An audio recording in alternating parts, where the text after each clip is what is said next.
At night, on a lonely road, I saw someone run over a man to death. He stopped next to him, got out of the car, and then he saw me. He told me that we were the only ones who knew about it, and if I told anyone, he would make sure something bad happened to my family. The witness no one wanted. I still hear it. The sound, that thud, like someone slammed a bag of wet cement into the pavement. That's what death sounds like, by the way. Not dramatic, not slow-mo, just a dull, ugly final sound. It was late, like middle of nowhere. Late. That kind of dark where you feel alone even if you're not. I was driving back from my cousin's, took the long route because I needed the air, needed the silence. Funny, right? Now I'd give anything for silence that isn't haunted.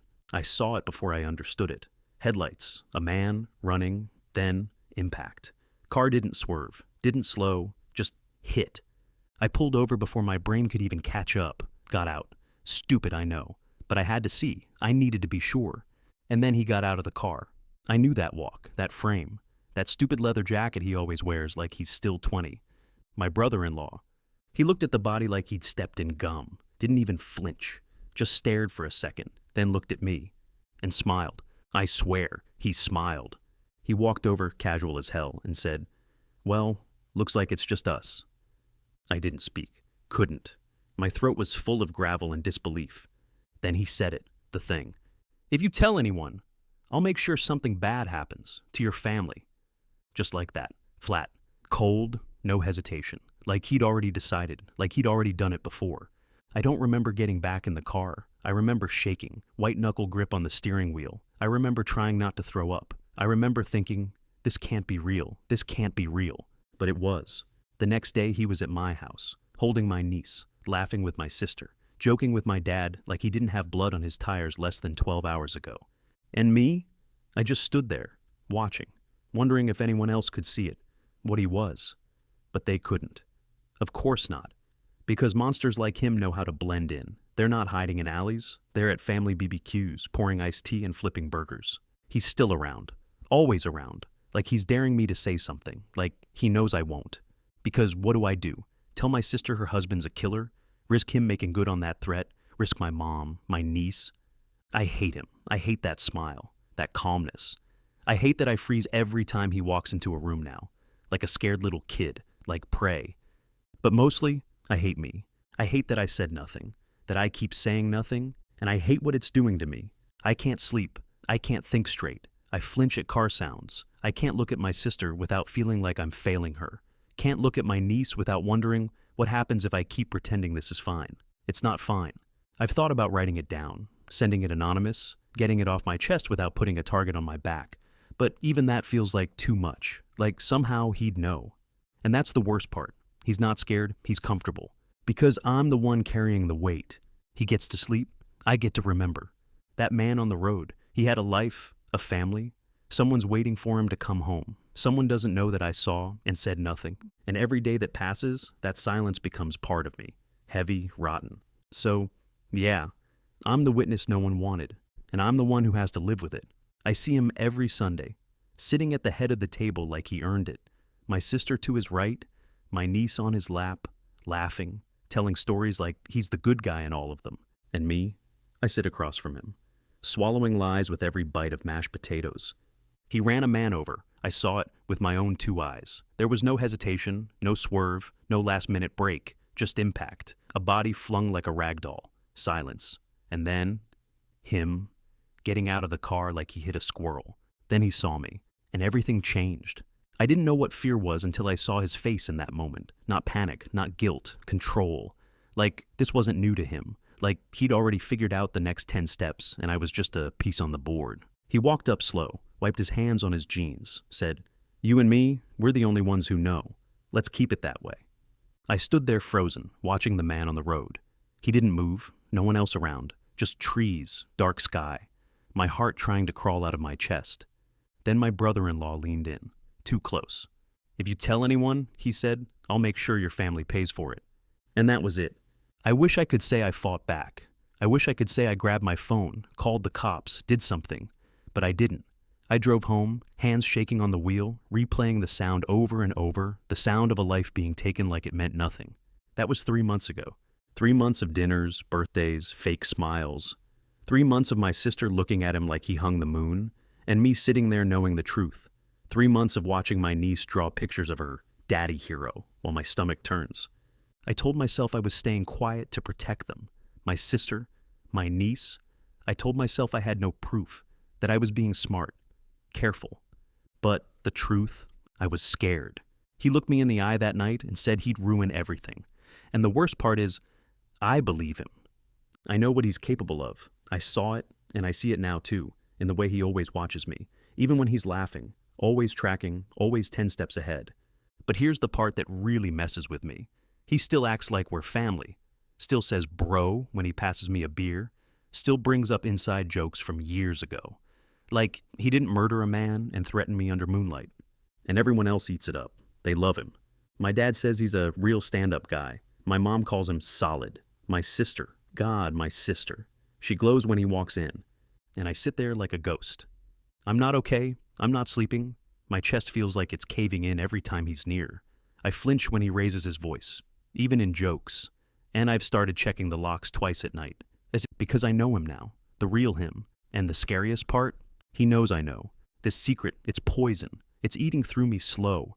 And every day I don't say something, I feel more like an accomplice and less like a victim. But if I speak, what happens to them? What happens to me? What happens when a killer feels cornered? I tell myself it was shock. That's why I didn't scream, didn't run, didn't call the cops. But if I'm honest, it was fear. Plain and simple, the kind that grabs your throat and doesn't let go. I didn't mean to be there. Wrong turn, long day, too much on my mind. That stretch of road isn't even on my usual route. Funny how the biggest moments of your life sneak up like that. Quiet, unplanned, permanent. It happened fast. A flash of legs, headlights, a crunch I can still hear when it's too quiet at night. The car didn't stop right away, just coasted a few yards, then backed up like the driver needed to check his work. I thought maybe it was someone drunk or panicked. But then he got out, and it was him. My brother-in-law. He stood over the body like he was staring at a dropped wallet. No panic, no horror, just nice calm, almost bored. Then he looked up and saw me, and I swear he smirked, walked right up, no rush, said, "You saw that, huh?" I didn't say anything. Couldn't. My voice was locked somewhere deep inside my chest. Then he leaned in, all smooth and quiet, like we were sharing a secret at a party. "We're the only ones who know. Keep it that way." And then the sentence that's been tattooed on the inside of my skull ever since. If you tell anyone, your family won't be safe. He didn't yell it, didn't wave a weapon, just said it, like it was a promise, like it was the most natural thing in the world. And then he left, like nothing happened, like a man wasn't dead in the road. And I just stood there, stared, long enough to see the light leave someone's eyes, long enough to decide nothing would ever be the same again. I went home, didn't sleep, didn't talk to anyone for 2 days, just sat in it, that guilt, that fear, that wrongness. And then life kept going, which is the most messed up part. Everything stayed the same on the outside. My sister still called, my niece still drew pictures for me, my brother-in-law still cracked jokes at family dinner, like he hadn't just buried something behind my ribs. I had 1,000 chances to say something. I could have called the cops, left an anonymous tip, written a letter, whispered something to someone. But I didn't. Because every time I saw my family, I saw what he meant when he said they weren't safe. And I saw what silence looked like, too. It looked like a smile over Sunday brunch. It looked like him holding my niece while she giggled. It looked like my sister fixing his plate, not knowing she was feeding a killer. It's eating me alive. I see that man's face sometimes, the one who got hit. I don't know his name, don't know where he was going, but I know he didn't deserve to die alone, on a cracked back road, under my brother-in-law's tires. And he sure as hell didn't deserve my silence. I want to go back, to that exact second, to the moment my voice failed me. I should have spoken. I should have done something, but I didn't. And now, the weight of that choice is mine forever. I didn't sleep the night it happened. Haven't really slept since. It was supposed to be a quiet drive home. Just me, some late-night music, and the sound of tires humming on asphalt. The kind of road where no one else ever drives. Just trees, shadows, and your own thoughts eating at you. Then it happened. A man ran into the road. Full speed, out of nowhere. And then, bang. Not a screech, not a swerve, just impact. Director. Brutal. I slammed the brakes so hard I nearly skidded into a ditch.